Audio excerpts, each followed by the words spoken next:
फिर एक बार रिलैक्स हो जाइए, लंबी सांस लीजिए।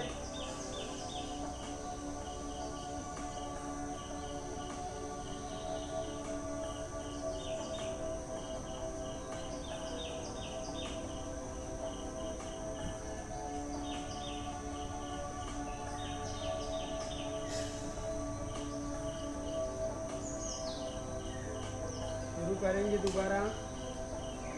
इसी को हमें 10 से 15 बार करना है। आप मूर्छा प्राणायाम का अभ्यास किसी भी आरामदायक आसन में कर सकते हैं। इसके लिए सबसे उत्तम आसन है पद्मासन, सिद्धासन, सिद्ध योगी योनि आसन, स्वास्तिक आसन और अर्ध पद्मासन, वज्रासन और सुखासन। तो अभी हम क्या करेंगे, अगला पद्मासन लगा के करेंगे। जिनका नहीं होता है वो अर्ध पद्मासन लगाए। दोनों पैर लंबे कर दीजिए।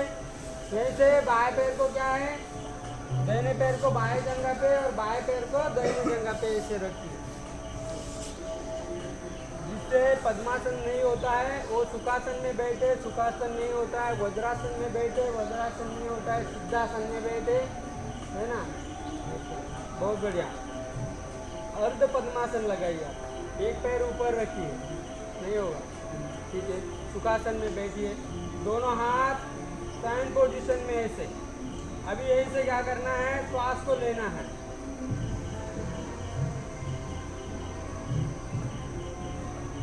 अंतर कुंभक करना है, पूरा ऊपर देखना है और अपने दोनों बाहों के बीच में नजरों को जमाना है।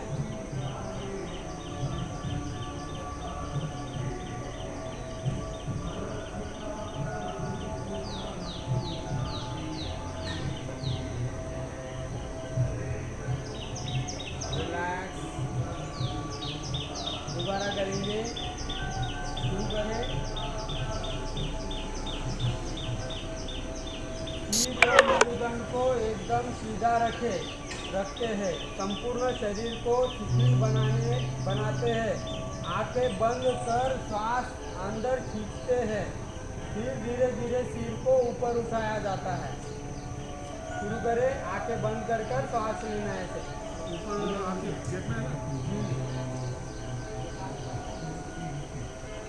फिर ऊपर जाने के बाद दोनों आँखों से अपने बीच में देखना है, दोनों आँखों अपने ज्ञान चक्र को। बहुत बढ़िया, ऐसे करते रहिए, रिलैक्स। फिर दोबारा करेंगे। आप एकदम छत की तरफ नहीं वरन 45 अंश का कोण बनाते हुए सिर को उठाते हुए आंखों को धीरे धीरे खोलते हैं। 45 अंश के कोण तक सिर के पहुँचते आंखें पूरी खुल जाती है और शांभवी दृष्टि का अभ्यास होता है। शांभवी दृष्टि में कुंभक लगाया जाता है। करेंगे दोबारा।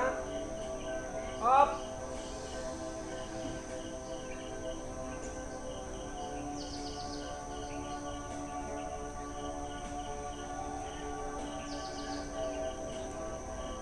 दोनों आंखों से अपने बाहों के बीच में देखना है।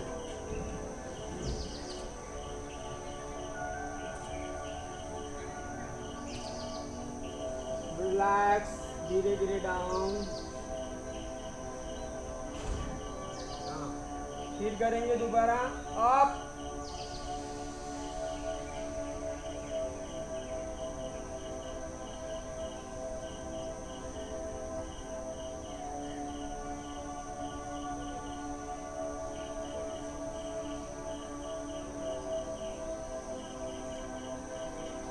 रिलैक्स।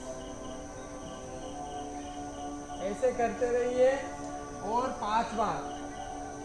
शुरू करें। उनका पैरों में दर्द हो रहा है, सुखासन में बैठिए। आप शुरू रखिए मूर्छा प्राणायाम।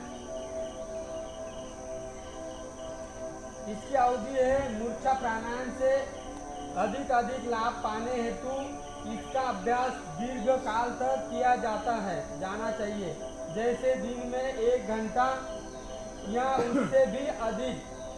तथापि कुछ ही मिनटों में अभ्यास से जो लाभ होगा वो आप स्वयं अनुभव कर सकते हैं। प्रारंभ में लगभग 10 मिनट का अभ्यास पर्याप्त है। आपने दैनिक अभ्यास के साथ साथ इसकी अधिक अवधि भी धीरे धीरे बढ़ाए।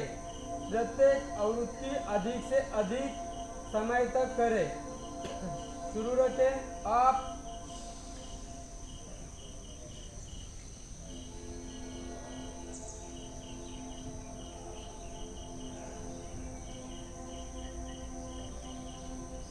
दोनों आंखें खुली रखे, अपने बाहों के ज्ञान चक्र पर नजरें जमाए, शांभवी मुद्रा बनाए। अपने आत्मा को परमात्मा से लीन कर दीजिए।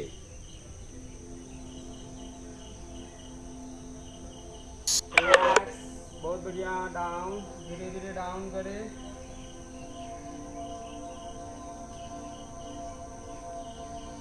फिर दोबारा अप। इसकी कुछ सावधानियां भी है। मूर्छा प्राणायाम का अभ्यास उच्च रक्तचाप, सिर में चक्कर आना या मस्तिष्क में चोट लगना और हृदय या फेफड़े के रोगों से पीड़ित व्यक्तियों को नहीं करना चाहिए। अभ्यासी को चेतावनी दी जाती है कि मूर्छा प्राणायाम का अभ्यास इतना अधिक न करे कि बेहोश हो जाए। इसके अभ्यास का उद्देश्य इतना ही है कि अभ्यासी भौतिक जगत एवं मन के विक्षेपों से अपनी चेतना का संबंध विच्छेद कर दे। देहाभास से उस ऊपर उठ जाए। ऐसी स्थिति अर्ध बेहोशी की होती है। अभी क्रम है इसका, करेंगे दोबारा। 1 घंटा तक अभ्यास करना है इसका हमें।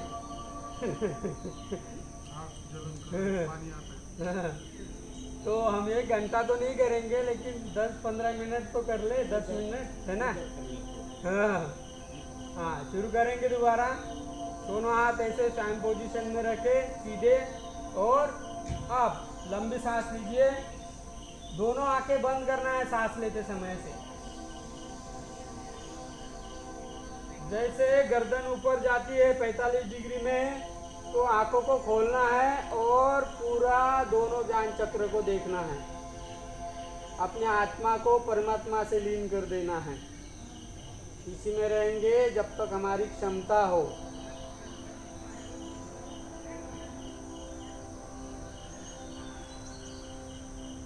रिलैक्स, धीरे धीरे रिलैक्स। बहुत बढ़िया। दोनों हाथों को आपस में घर्षित करें, आंखों में लगाए।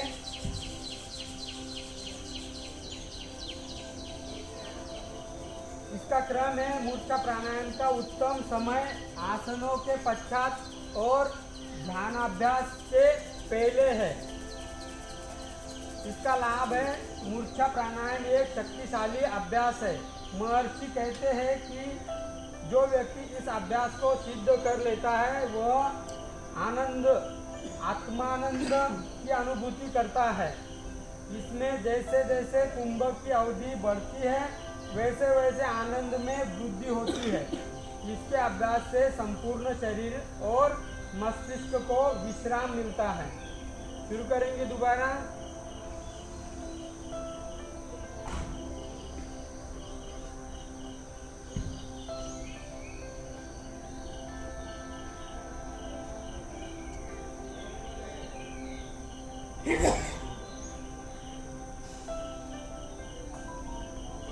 रिलैक्स रिलैक्स, बहुत बढ़िया। अभी है अगला केवली प्राणायाम करेंगे हम। केवली प्राणायाम ये लास्ट प्राणायाम है, ये करेंगे हम केवली प्राणायाम। दोनों पैर लंबे कर दीजिए, रिलैक्स करिए पैरों को। दोनों हाथ पीछे, रिलैक्स करो पैरों को। बहुत बढ़िया।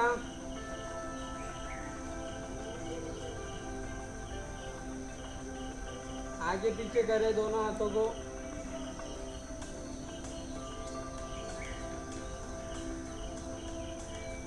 सर्कल बनाइए, फिर अपोजिट साइड सर्कल बनाइए।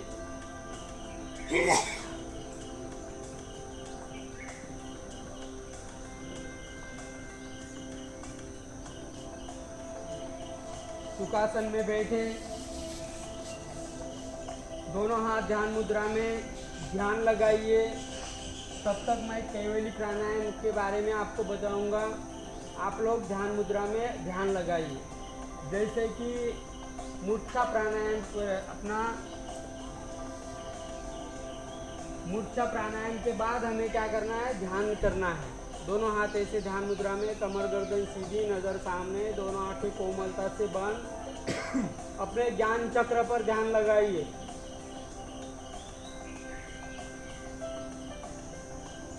केवली प्राणायाम करते प्रत्येक पूरक क्रिया के साथ हर जीव की आत्मा सो एवं रेचक के साथ ह मंत्र का जप करती है। प्रत्येक जीव 24 घंटे में इसकी 1600 श्वास लेता है।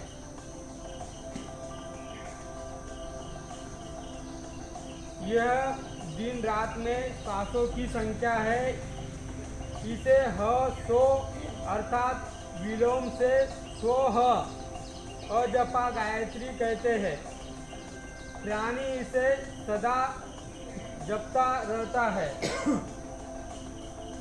मूलाधार, हृदय, कमल और नासापुट, इस तीनों स्थानों में वायु का आवागमन होता है। स्थूल शरीर 96 अंगुल परिणाम का है और स्वाभाविक बहिर्गत वायु की गति दृश्य अंगुल होती है, 12 अंगुल होती है। निद्रा में 3 अंगुल, मैथुन में 36 अंगुल और व्यायाम में और भी अधिक होती है। स्वाभाविक प्राण की गति 12 अंगुल है। यदि इससे शून्य गति हो जाए तो आयुष्य वृद्धि होती है। की विधि है केवली प्राणायाम वास्तव में अजपाजप है। अजपाजप में शरीर के 3 मुख्य केंद्रों में श्वास की कल्पना की जाती है। अभी हम इसको शुरुआत करेंगे। श्वास कैसे करना है, ह के साथ, ह उच्चारण के साथ हमें श्वास को लेना है। ठीक है, ह सो, फिर विलोम से सो ह करना है। जब हम छोड़ेंगे सो ह के साथ श्वास को छोड़ेंगे, जैसे कि ऐसे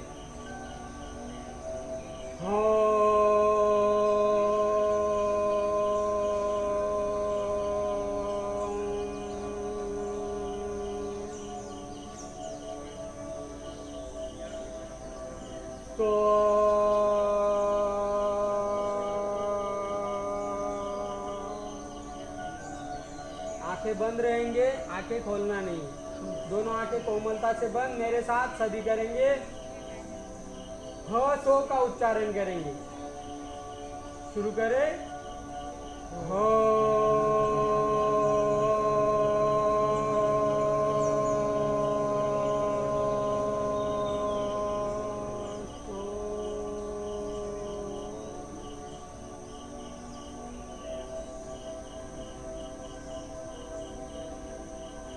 सांस लीजिए।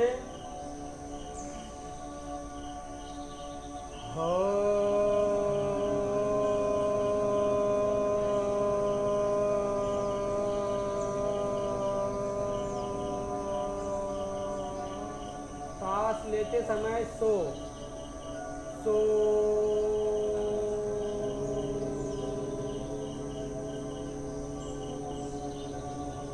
सांस लीजिए।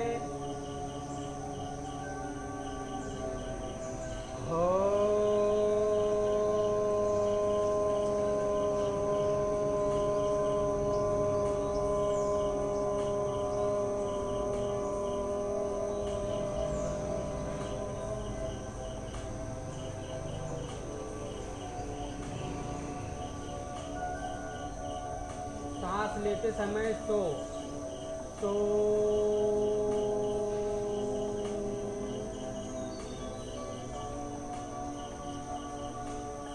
सांस छोड़ते समय ह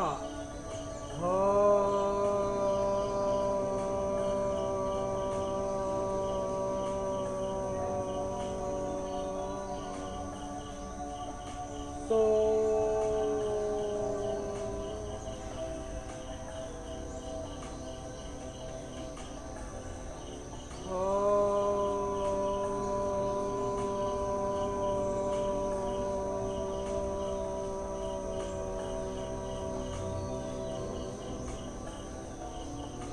रिलैक्स करें, बहुत बढ़िया। अभी पहले सो करेंगे फिर ह करेंगे। पहले हमने क्या किया, ह किया और फिर सो किया।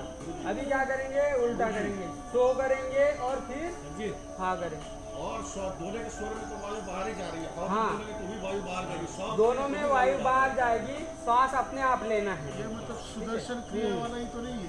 सुदर्शन क्रिया ही एक सब है। ये अजपा जप है, अजपा जप। सुदर्शन क्रिया भी ऐसे ही है लगभग, लेकिन इसका नाम है अजपा जप। अभी हमें ये दिया गया, दोनों हाथ ध्यान मुद्रा में, दोनों आंखें कोमलता से बंद। पहले सो करेंगे, लंबी सांस लीजिए, सो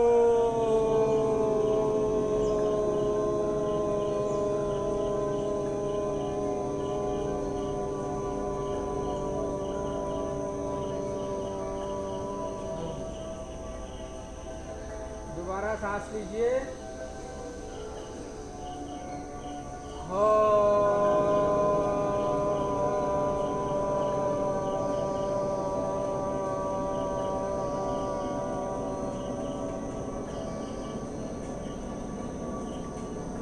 दोबारा सांस लीजिए, तो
बहुत बढ़िया, रिलैक्स हो जाइए।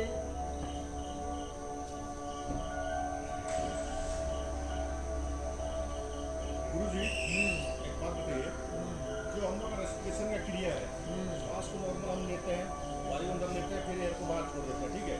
योग में वही हम सांस लेते हैं, कुंभक लगा है, सांस को अंदर, वायु को अंदर रोकते हैं। वायु को अंदर रोक के रखते हैं, 5 सेकंड, 10 सेकंड, 15 सेकंड, 20 सेकंड, कुछ भी, फिर उसको छोड़ देते हैं। तो उसका फायदा क्या है? अंदर रोक के रखते हैं। जो हमारे हार्ट में ब्लड पंपिंग होता है वो ऑक्सीजनेटेड बनता है, फिर हमारा लंग्स फूल जाता है, ठीक है। लंग्स में जो ऑक्सीजन भरना है पूरे, वो लंग्स में ऑक्सीजन भरता है और पूरे शरीर में ऑक्सीजन की जो कमी है वो पूरी हो जाती है। जैसे कि हमारे ब्रेन में ब्लड सर्कुलेशन है, यहाँ पैरों में ब्लड सर्कुलेशन है, ये ऑक्सीजन के साथ ही चलता है, ठीक है। तभी ये पहुँचता है। जब हम सांस को और पूरे शरीर में, पूरे लंग्स में उस वायु को घुमाते हैं तो अशुद्ध जो वायु है वहाँ का वो बाहर निकल जाता है। तो वो क्या नॉर्मल रेस्पिरेशन में नहीं होता है? नॉर्मल रेस्पिरेशन में नहीं हो पाता है वो, इसीलिए तो कराया जाता है इतना। अभी देखिए, कल ही मेरे गांव का एक लड़का 32 साल का है, हार्ट अटैक से डेथ कर गया। 32 साल का लड़का है, यंग लड़का था पूरा। कल ही शाम को उसका डेथ हो गया। तो बोला हृदय विकार से उसका डेथ हो गया। आजकल वही मतलब झटके खा रहे हैं अभी ना अपने ही कैंप में कल ही एक हमारा जवान का डेथ बॉडी गया सातारा में, हार्ट अटैक से डेथ हो गया। यहाँ पे। हाँ, मैं कहीं से आया था बाहर से, हाँ। यहाँ से पार्टी गया। 8 दिन पहले यहाँ पार्टी में आया था 140 बटालियन का जवान, वो डेथ कर गया। तो ये हार्ट अटैक के प्रमाण बढ़ रहे हैं, इसलिए आप लोग जो है ना शरीर के ऊपर प्राणायामों के ऊपर जो है ध्यान दीजिए, बहुत ज़रूरी है। हाँ, जब डॉक्टर लोगों के लोग बचाने की कोशिश करते हैं, लेकिन हम वो होने से पहले बचे ना। जब हम प्रिवेंशन लेते हैं, मच्छरदानी लगाते हैं मलेरिया होने से बचने के लिए, है कि नहीं, ताकि हमें मलेरिया ना हो। ऐसे ही हमें हार्ट अटैक से बचने के लिए प्राणायाम, ध्यान, उसके बाद अपनी शुद्धि क्रियाएं ये करना है, ठीक है।